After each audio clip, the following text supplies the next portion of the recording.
At SRUC we've had an interest for a number of years in cattle temperament, and one of the reasons I'm interested in it is because we see such huge variation between individual animals in their response to handling. So even within a single breed of animals of the same age, on the same farm, handled by the same people, we see great variation from the calmest animals through to the most flighty. What's interesting about it is that there is a reasonably strong genetic component to it, and that animals are consistent from 1 week, indeed 1 month, to the next. Flighty animals have an impact on human safety, but we've also found that they are having an impact on their own growth. And if we compare the most flighty animals with the least flighty animals, what we're finding is a reduction in growth rate of the flightiest animals of about 15%. Some of the other work we've done here would also suggest that these more temperamental animals also produce more methane for every kilogram of food that they eat.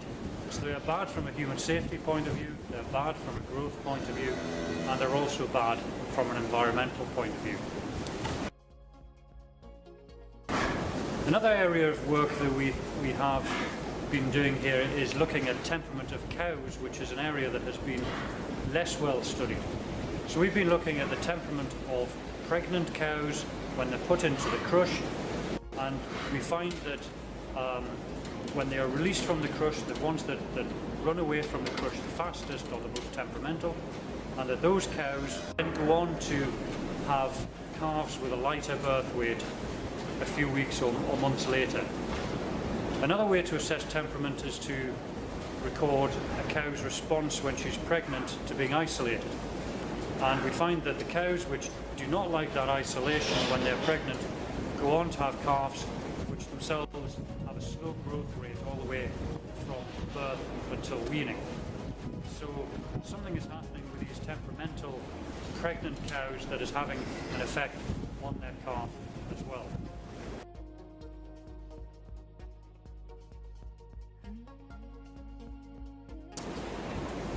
And a final area of interest that we have regarding temperament is what a cow does when she's got a calf at foot. So farmers are of course justifiably concerned about cows being dangerous when they try to tag the calf after it has been born. And our work has confirmed what many farmers have suspected, that cows are consistent across the years in their defensiveness of calves, and that it's difficult to predict defensiveness of the calf from the cow's previous behaviour when she was pregnant. But there is a perception amongst some people that these defensive cows are actually good mothers, and our own work, where we have spent a lot of time analysing videos of behaviour, suggests that these defensive cows are not any better mothers. They do not lick their calf anymore or any quicker, they don't suckle it anymore or anything like that.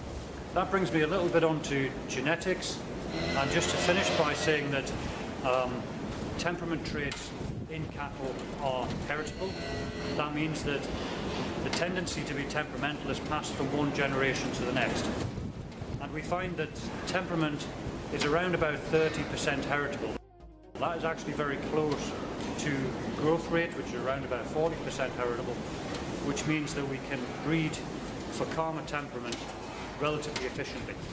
If farmers have a chance to choose between keeping a temperamental or less temperamental animal, it is a very good decision to keep the less temperamental one, because over years there will be an improvement in temperament on the farm.